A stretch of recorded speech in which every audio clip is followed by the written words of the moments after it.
friend, I'm Deborah Larson. And I'm Katie Shive.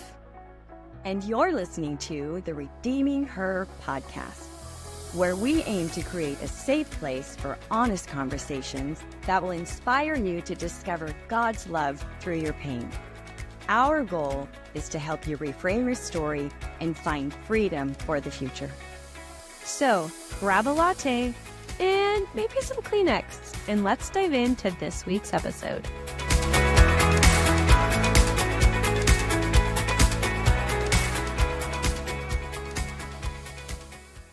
Today, we're going to talk about a topic that touches all of us, and that has to do with performance. So, women, I know you're listening and you've done it, whether you like to or not. It's something that really, as women, we all deal with. So if you found yourself placating to others' expectations and brushing off your own emotions and downplaying your feelings to get through the moment, then keep listening because this episode is for you. Indeed, it's for you. And Katie, it apparently is for us. Oh, I know. It's just going to get real personal real quick because this is fresh off the plate. This is really our week. This is something that we've both been working through and being triggered on. So as always, we promise not to bring you things that we're not being real about and dealing with ourselves. So just so you know, we're in this and we have not mastered this. We're walking through this with you. Fresh. We call this fresh off the press. That's what it was. So before I go any farther, it was really important to me when I was praying this morning that I wanted to take a moment to recognize everybody else who is in this field of work. I want to honor what they're doing, what they've developed, everything from supporting women that need freedom for broken places, whether it goes from story work to somatic body work, or even those grief support and medical help. Like all of those industries are good. And I want to recognize the price that you paid for lending yourself to help others, because that's what we're all about. This is not about competition. It's God's kingdom, and it's all about goodness and how he can bring his life and his joy into our lives and through us. So thank you so much for all that you did and give. But I have to say, he holds the gold medal. So we all work together, but I'm acknowledging all that. And I just want to thank you. I do know that as we grow and we're mature, we're all in different places. We have different belief systems. There's different treatments, and everyone has a benefit. So thank you again. Appreciate that. Now on to the nitty gritty. And that wasn't a paid commercial. That was from our heart. That's just where we're at. Yeah. Well, let's dive in. Let's get into the goodness, because there's a lot to unpack here. So last night, as Katie said, this is fresh and we're struggling with the same things. I couldn't figure out why I was struggling with so much stuff because, I wrote the whole program. I got stuff ready to go in relationship to other content that we'll be delivering. And got this great little outline, and Katie's done all this wonderful work, and I'm looking at this and I'm like, why am I stuck? Like, what is it I can't break through? Because I'm looking at what I wrote, and then I'm looking at what that outline says, and I can't take my words and mesh it in there. It just didn't seem to work for me. So it was very challenging. And when I had that recognition, I was agitated. I was stuck. I felt inadequate. And I was like, I don't understand this. Like, I need a moment. And so I was talking to God about it. And he said, you came out from under the weight of performance years ago, like all of us. And we all have a function or a role or a job wherewith we have to sometimes placate. We have to keep our mouth shut and let other things go forward, because that's the way it is. And yet we were each designed to flow free with creativity, with laughter, with our emotions and connections, because women, we're wired to connect. That's who we are, right? And so I knew that during my lifespan, I had really taken place stepping away from creativity to develop skills and talents and structures. But they're only good because they're measured by our culture to succeed. If you do this, then we call you successful. If you have this many dots after your name, then we need to look at you and listen to you. If you've sacrificed this or done that, it doesn't really matter in God's world, but in our world, it's really important. Only it felt like prison to me because when I was working in the structure of the hospital, I never wanted to do administration because I knew that would be a harder job because they require more, cup your hands, and you can't really make a difference. And so I chose not to. But what I do know is that when I feel confined and I feel like it's bondage, I'm not a very good prisoner. So it starts to bubble, right? Yep. I'm not a good prisoner. So it bubbles up and I have to get it out. So I have to tell you this interjection of funny. So last night I'm like, okay, I need to go talk to my husband about this. And he was getting ready for bed.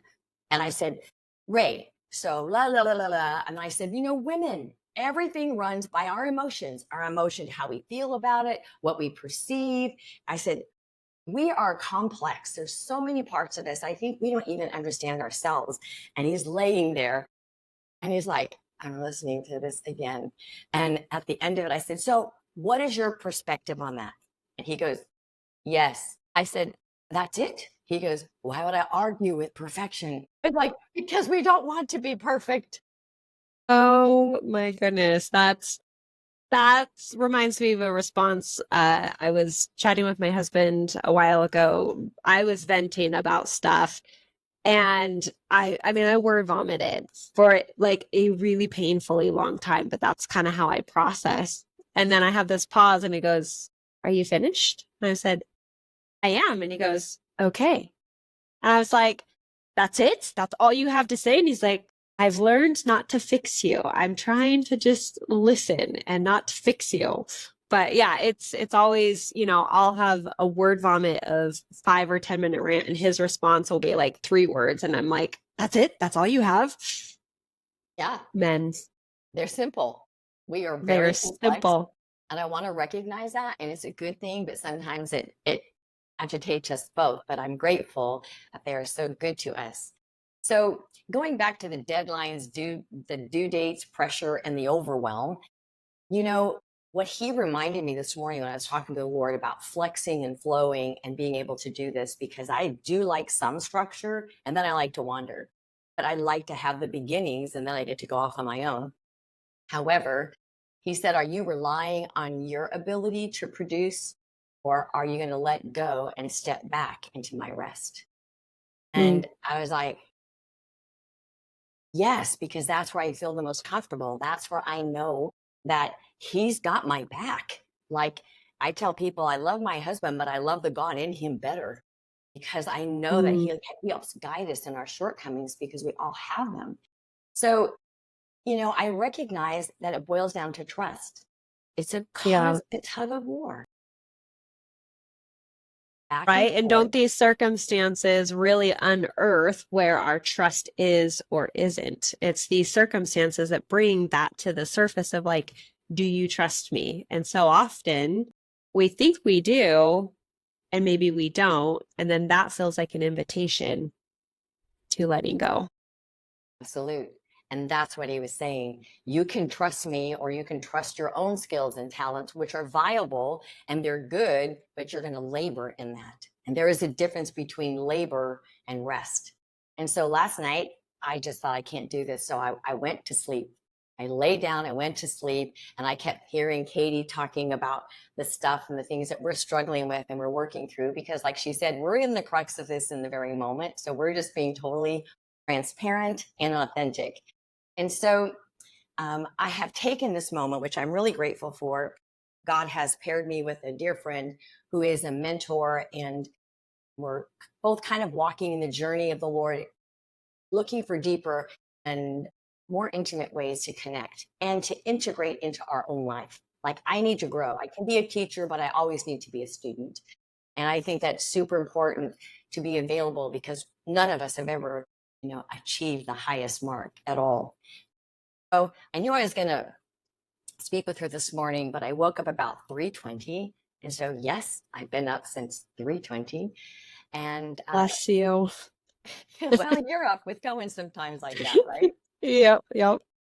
So I was reviewing some of the passages that we're just revisiting. It's not like we don't know that passage. We're not new to faith. We're not new to a relationship with God, but we are reaching for something more because there's always something great that he can give us. So we're reading the passages about Jesus living out his calling. And one of the greatest things he did was he healed, and he healed every one of them. So I'm just waiting for her to show up, knowing what I was struggling with last night. And I see this one question that she's got a little workbook. So how much information did Jesus need to heal? And I just went, it hit me like David Stone, you know? And I'm like, Mhm. you don't need information. There's enough information. What you need is clarity and his revelation so that when you rely on him, he can pull it out. And I usually function that way, but in the last, I don't know, 6 months to a year, it's been more of a struggle. And I think when our tasks and our responsibilities increase, we tend to default to being the manager, the leader, the director, the mom, you know, the fixer, all those things. And then I put a note to myself, when performance feels like work, like it did last night, you need to take a minute, because that's what happened. I felt like I was trying to perform and pull on all of my abilities and knowledge and experience, and it wasn't going anywhere. And when I recognized that, I had to do a head knowledge. I took a head knowledge and I laid it down, and I went towards my heart experience, because my experiences, and as you'll soon find out, all of our experiences have an emotional tie. And a lot of them, when they're tied to spiritual things, it's almost an irreversible bond, because you Mhm. know that it will pull you back into a resonance of his truth. And so when we want to be honest with ourselves, like we're doing today, then we need to be vulnerable in those moments. And we need to be vulnerable unto ourselves, because some of us think vulnerability is weakness. Yeah. They do. I have. And it's like, no, I don't mind doing that, but I really don't want to tell the whole world how I'm vulnerable about things, you know? And so when I started to do that, he was like, I want you to practice being instead of knowing. You know, we are human doers, but we forget we're human beings. And Yes. then he said to me, you can experience a blissful time during chaos. And I'm thinking, bliss, chaos, they don't seem to match up, right? Right. Oh, so I'm sitting here visiting with my friend, and she goes, Deborah, you know, the Lord gave me this a couple of days ago, and I just felt like I really wanted to share it with you. So I asked her permission if I could share it here. She said, well, she was just hanging out with God and just doing some meditation and talking to him. He said to her, you are a keeper. I was like, wow, that's beautiful. He goes, untap the well of being and enjoy the dreams and the desires that you have. And I want you to explore the magnificence of how I made you. I'm like, well, that certainly doesn't sound like the self-reliant, I can do all things woman, Mm. right? It Wow. sounds like, Katie, go ahead. Oh, I mean, it's beautiful. It just reminds me of how tender the Lord is, right? Like we can be in these places of trigger and frustration and chaos, and that manifests so much of like performance and doing. And, for me, when I get into those rhythms, it's really easy for me mentally that the head traffic in my head is like, well, I know better. I should do this. I should change that. And it's like you said, it's not about being, it's not about doing, it's about being. But then, just that phrase of, enjoying, I think what you said is enjoy the dreams and desires, right? And explore the magnificence of how I made you. Like that is the language of a father who is very tender and who loves us and is not, a task mastering us into the next thing. 100%. And when I had my kids, my littles, that was something I focused on. They would teach me so much because I didn't have the best, modeling, the parent modeling. But what I did have was, I'm going to pause right here, Katie. You're out of the screen, so I'm only seeing half your face. There you go. Oh, sorry. I'm not looking at Okay, we can myself. place that out. But I was like, you don't want to go through there with only half her face showing. It's all good. Anyway, okay. What was I saying?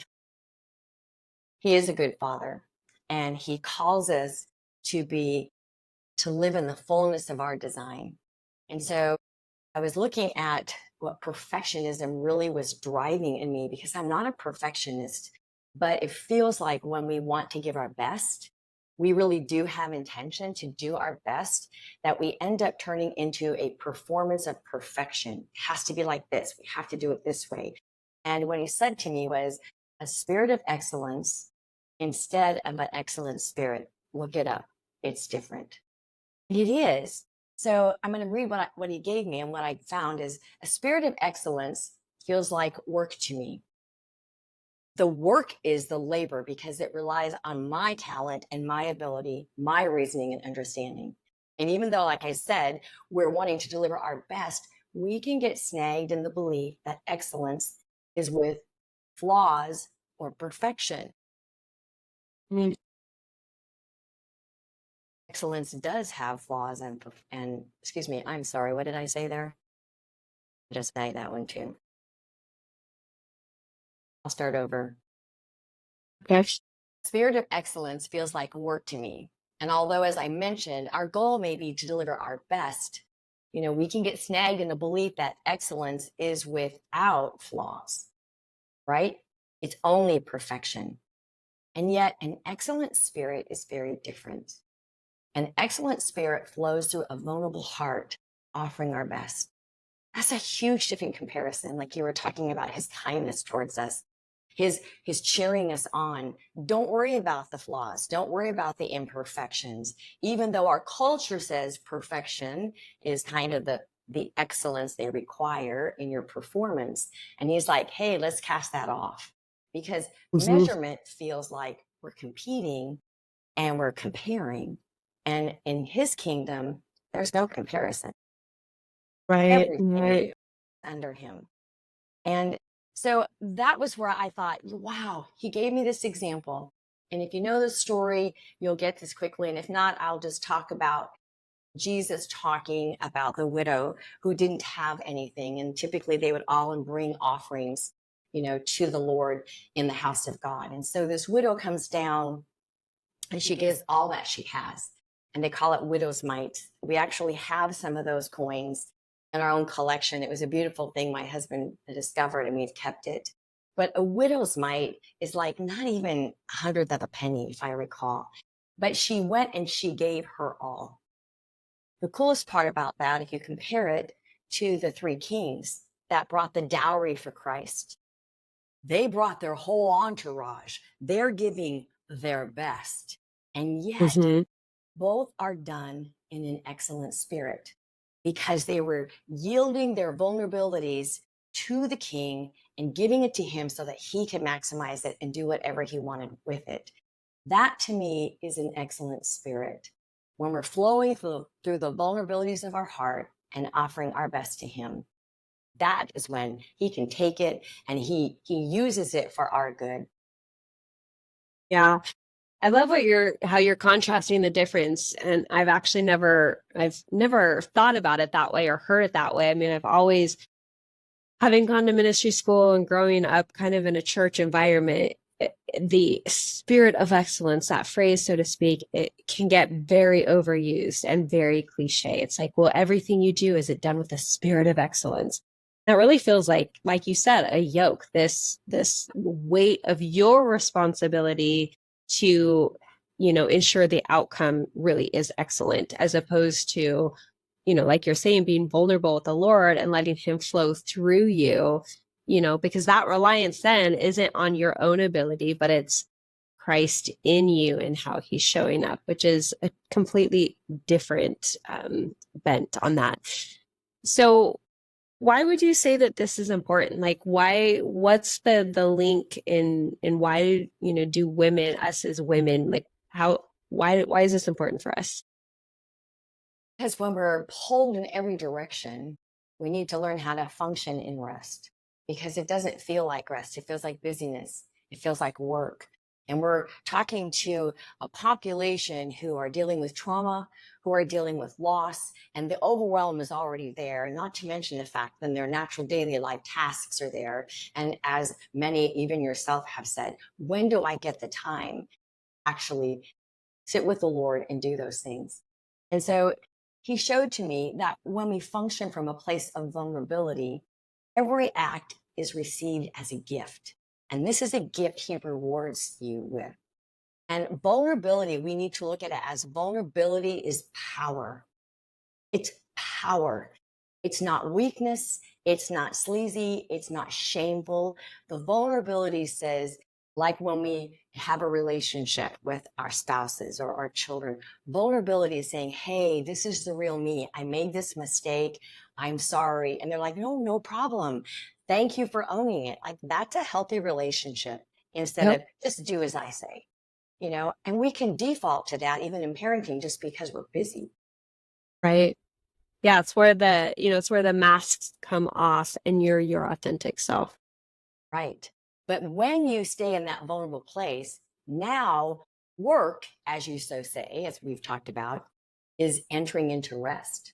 Why would that be? Because God's gift is that he will bring us rest, peace, and his yoke is easy.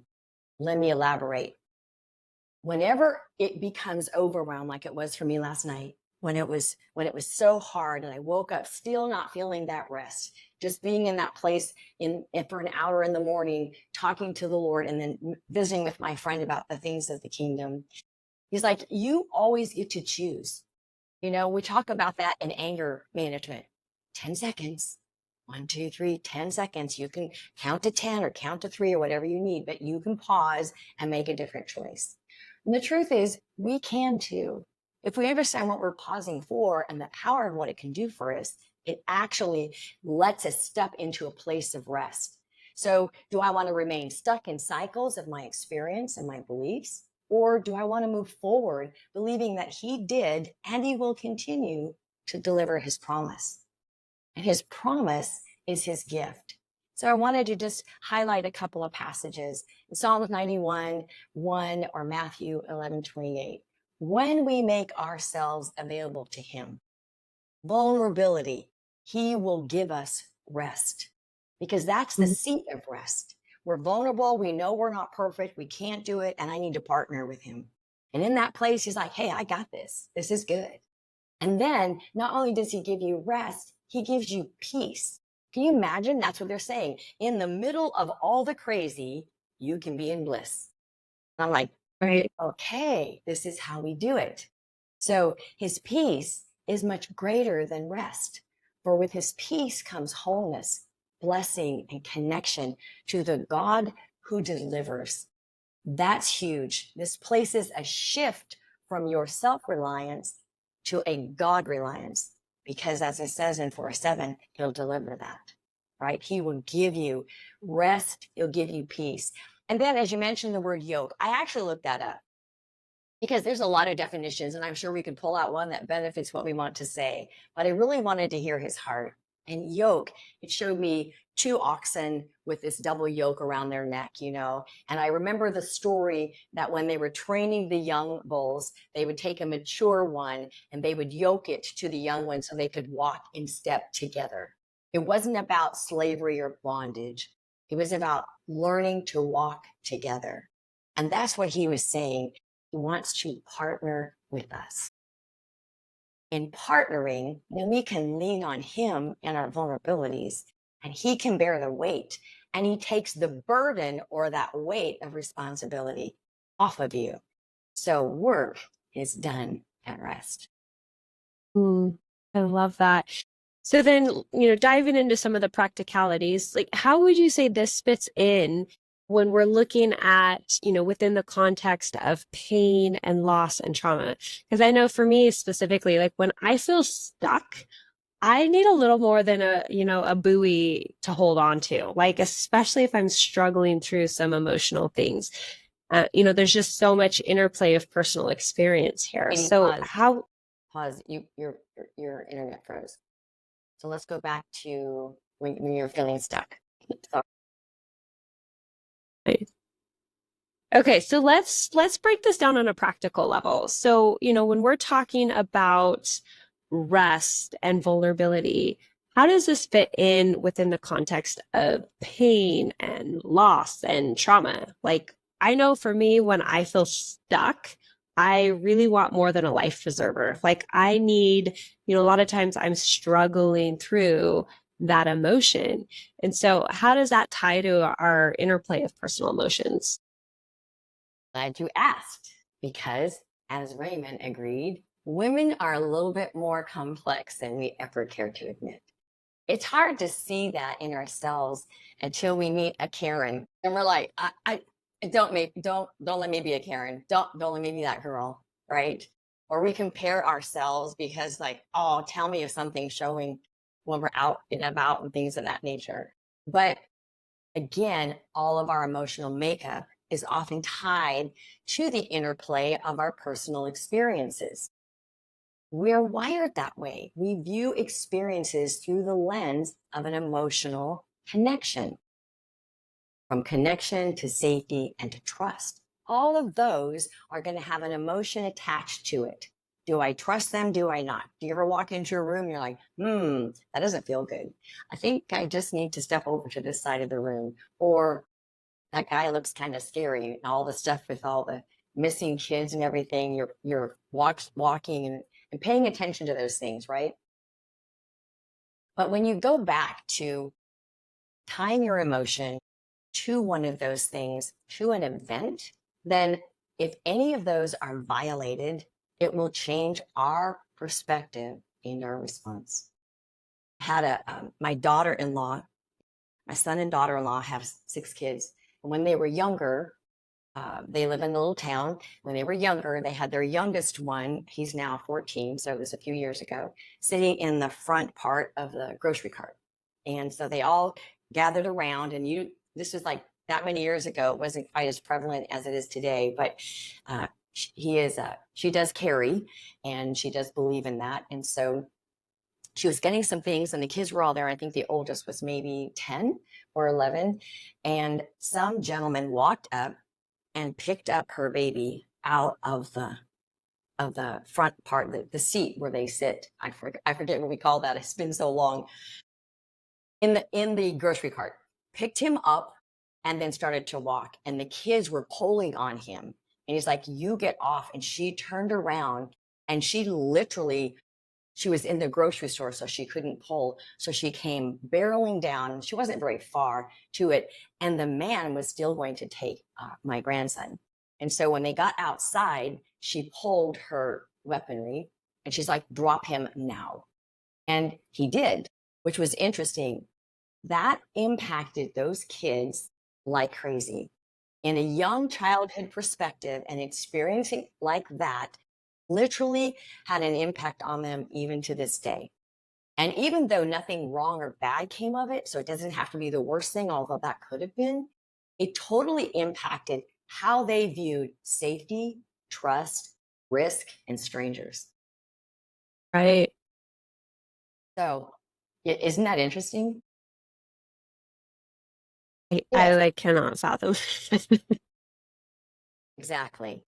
So our emotions are tied up in the interplay of such events. And when they're violated, it changes our safety. It changes how we function. So if we don't take care of those emotions, we don't address those assaults or the interruptions, and if they're unattended or they're not vindicated by truth, not just saying it's going to be okay, but they need to have truth come in and bring a revelation of this could have, and God intercepted here, and this is a good thing.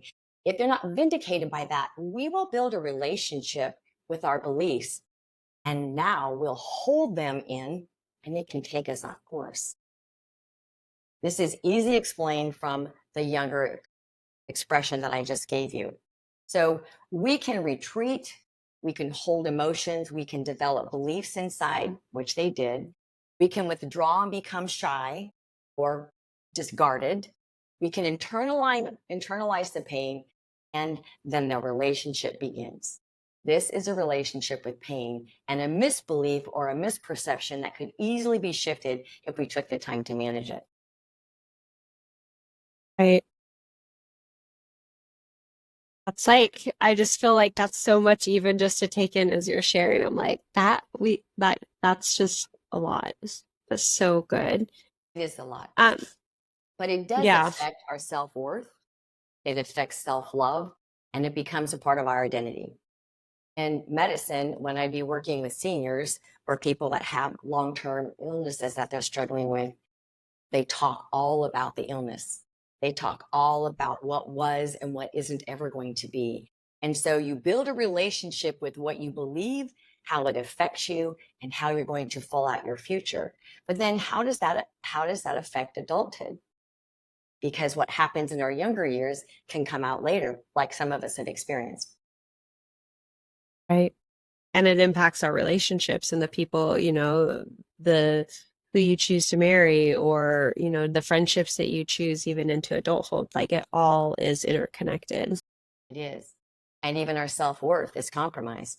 If it's unhealthy, we're going to take on the daily grind, balancing work, family, and personal needs because we don't know what boundaries are, because we're supposed to show up for everything, because it's required, because that's our role, because we have to. There's nobody else to depend on, and yet there are others. But that's what we believe because that's what we've been schooled in. And that can leave you stretched thin, aching inside and out. But what do? We get up and do it again the next day. And so that's part of our culture. But when we start to back out of what I would call corporate demands, in the structure of 8 to 5, I fully understand. I've lived that for many years. And at times, even not being under that structure, I still feel that pressure to perform on a deadline, even like I did last night. But if your self-worth becomes compromised, that's going to address all of your relationships. How you engage, if you hold it in, is going to change our beliefs that are formed from a different perspective now, right? It's my job. I don't get an option. Maybe in 10 years, I'm out of this. Love my kids. I don't want to feel bad. I love my children. I understand, right? So it influences all of our life. And we need to learn in those moments to be the ox and lean on the shoulder of the one who can guide us. Instead of muscling up and deciding, I have to do it because I have no time, because I have to get up, because I have everything pressing on me, and my boss wants this, and I fully get that. I'll tell you, when Jeremy died and I was doing counseling and I was still working with people and I had to take a minute, I literally went into the bathroom because, even when you try that with your kids, you shut the door because sometimes that's the only privacy you can get.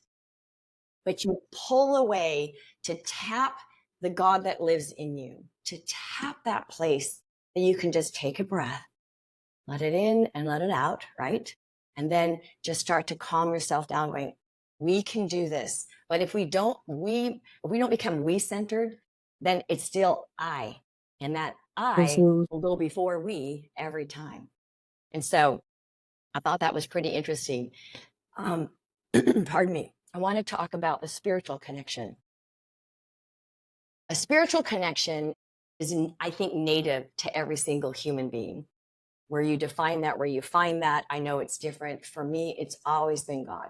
It's always been God, the Father, the Son, and the Holy Spirit.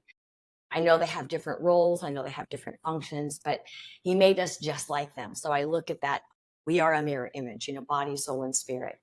But if you didn't have one as a child, or you did, or you're just now developing one, let me say this about the spiritual bond. It shapes your values. It determines self-worth. It helps you make decisions. And it helps you filter out and process emotional responses. You may not have all the answers, and you may not get it all done in 1 minute because sometimes it takes time, right? But it's a bond that reaches beyond your understanding. And often, this will be the threshold that will pull us toward wanting to be whole, to get rid of all this weight. It's too much. I need to trust Him. And when you do it, because you really want to stop the pain, you then can release that and build trust in a relationship if somewhere in your childhood it was fractured or broken. And when you do that, the anticipation of a great future is right before you. And I'm going to close with this part. Looking through another lens, God's view, you are so able to identify and see a brighter side of your story. or the situation. Some things have happened, not even, you can't deny it, but being vulnerable with yourself is the beginning of self-love. And if you remember that vulnerability is powerful, it can change the landscape of your past and your future. That's a lot. I understand that's a lot. And so I'd like to turn this to be about you, Katie. Will you be my guinea pig? Right. Again? Yeah. All right. We're going to role play here. And I know that's a lot, and you can go back and watch it. And we're trying to pack it all in and yet respect that we want to do some engagement here. So, Katie, I know that you understand this, and I know that you have some of the same struggles we even identify. I mean, we both do. Mhm. And so I want to know if you can give us an example of how, as a minor child, was there a little hurt or a seemingly minor hurt that showed up in your adult life? Let me say that again. Katie, so I know that you are familiar with all this and you have shared a lot of the experiences and you're in some of it right now of what we discussed. But I want to ask you, can you give an example to us of how a seemingly minor childhood hurt would all of a sudden show up in your adult life? Yeah. I mean, there's so many layers to that, but a specific encounter that comes to mind, I was early 20s and I had just gone through a really painful breakup. And I was devastated. Like, this is, an individual that I had seen a future with, or I thought I saw a future with. And, so it ended really quickly and abruptly. And it devastated me. And I mean, it's pretty understandable. But one evening I was at like a get together with some friends, and the purpose of the gathering was we did some worship and just some inner healing stuff. And I remember I was laying on the couch and I just started I could almost feel it in my physical stomach, just the Lord just uprooting this thing in me. And I remember just weeping and saying, I don't want to hate myself anymore. And that almost took me by surprise, because if you had asked me an hour before that encounter, I would have never said, oh, I have self-hatred or I don't love myself. Like, I didn't walk around thinking that I was this broken, wounded person. And yet, as when the Lord encounters you and he wants to heal a trauma wound, it can sound and look very unexpected. And so for me, as I started to unpack that a little bit more, the Lord started to show me like where I started to believe lies as a very little girl about not loving myself and not being worthy of love or being seen. And so one of the lies that I had believed in that was it would be really common for somebody to develop a relationship with me and then leave. And I felt like I had experienced that with my own personal father as a child, and then dating this person who I really thought I saw a future with and just abruptly left. And so it was so beautiful. I mean, it was incredibly painful, but it was so beautiful in that moment that the Lord just came in and, like you said, vindicated, brought truth. And he showed me like what that lie was, but then he brought truth to that lie. And I mean, there was just so much freedom that came just as a result of that. That's beautiful. He is our Yeah. Redeemer. He does redeem Yeah. us. That's so beautiful, Katie. Well, and I'll say this too, the cool part to that is, that set me on this journey of the Lord teaching me, like, what does it mean? What does it look like to love myself? And, it was about a full year journey. I mean, it's a lifelong pursuit of understanding that. But the year following that encounter was really the Lord met me and started to teach me about self-worth and self-love, and eventually holding space for somebody as a partner.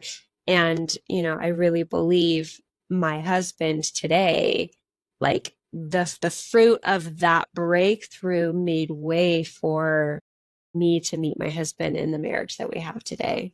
So, when you say he does redeem, like, it really is true and so beautiful. That is beautiful. Thank you. Did you notice any signs prior to that night that you were struggling with like too much responsibility or too much overwhelm or just a weight that maybe couldn't be identified? Yeah, I mean, I think I remember just feeling so sad. Like I could not pull myself out of this lump. Like I uncharacteristically did not feel like myself. Um, but some of the, the triggers, how things would manifest or surface for me is I worked a lot and I cleaned a lot. And I mean, the joke with the family that I was living with at the time, like they'd come home from something, and if I'm cleaning baseboards or something, they're like, okay, what happened? Because you're cleaning. um, but just that feeling of overwhelm of like, yeah, just not knowing how to process. I think for leading up to that encounter with the Lord, I couldn't quite put my finger on what the pain source was. I just was feeling the pain through the overwhelm and not being able to like get that breakthrough. And then the Lord in his kindness so met me, showed me what the lie was, where the wounds were, and then helped walk me into freedom. Beautiful. And if I recall, you were already having a pretty stable and solid relationship with him for many years. Yeah, I mean that was already like that was after, 3 years of ministry school, and not that ministry school qualifies anything other than I give that as context because for me when I went to Bethel, those 3 years really were about inner healing for me. That was a very personal journey of really getting to know the Father, the heart of the Father, and really working on a lot of heart work.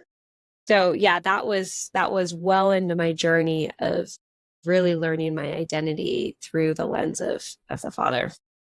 That's awesome. Very good. Yeah. Yeah. So I'll ping pong it back to you. And so I know because I Okay. put you back in the hot seat, but Did a I lot know of you guys. talking. We did. I'll make it short, I promise. But I know you and I, we both live in different states. We joke that we're bookends and we're at different stages of life. I'm raising really small kids and you're getting to visit grandkids. Like it is, we have different types of demands on our time. But, the truth is we both run businesses, we both have families, and there's a lot of pull on our stuff, right? And we have our stories lead to different triggers and different things. So, for me, I have noticed like if I get a breakthrough, it feels like every time I experience a promise, there's like more on the horizon, right? And so it's like as you get one breakthrough, other stuff unravels, and it kind of feels like it's this continuum process of working through things. So, on that, how would you say it? Like, how do you handle this? Like, how do you handle working through some of these things and just the layers? Well, kind of like I did last night and then this morning. I actually been practicing this, and it really is a daily submission. It isn't just a mindset. I can't will myself to do it because it's all connected to emotional stuff. So I know that there's things that are still brewing there, right? But what I do like to do is when I was in nursing, they would call it take a checkup from the neck up, like leave your Yep, attitude at the yep, door. And yep. so kind of have pondered that and thought, I'm going to take I'm going to take a check on my heart. I want to know how my heart is.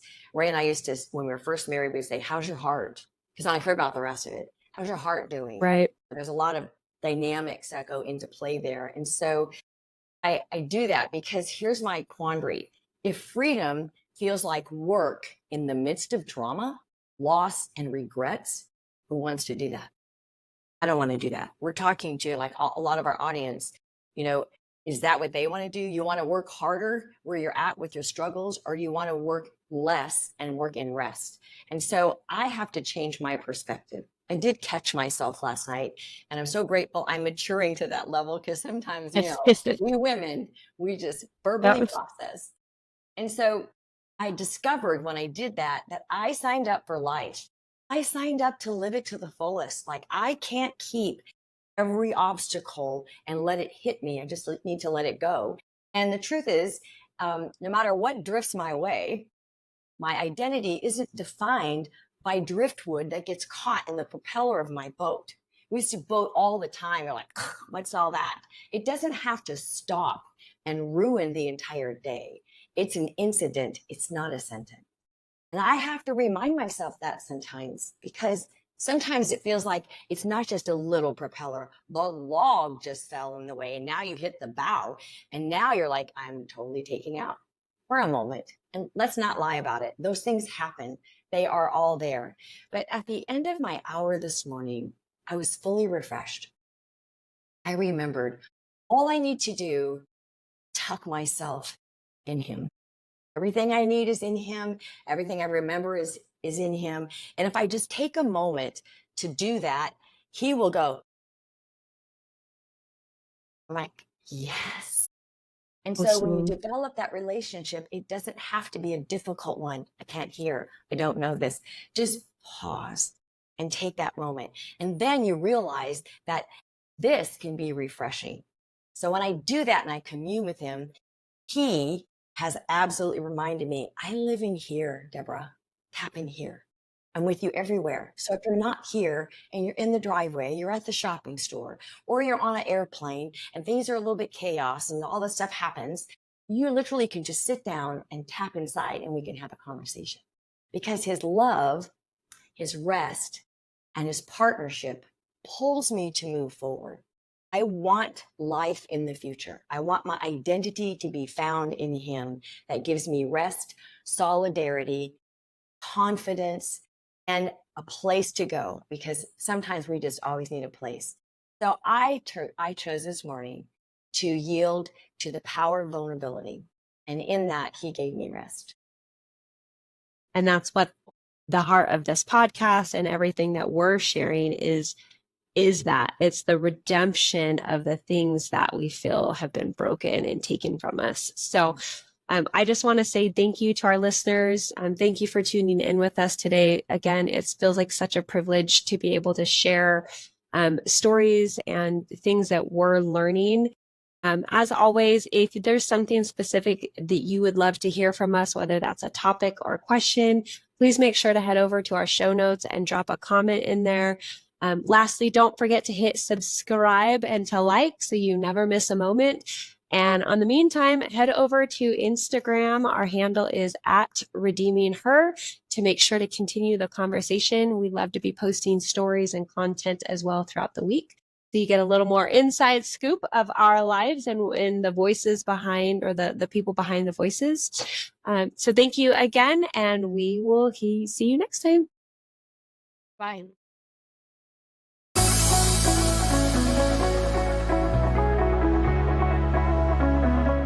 Thanks for tuning in with us. We pray that you're encouraged and find the truth that will set you free on your journey. To learn more about Redeeming Her ministry or how to partner with us, please check the show notes for links or visit RedeemingHer.com. And don't forget to hit the subscribe button so you never miss an episode.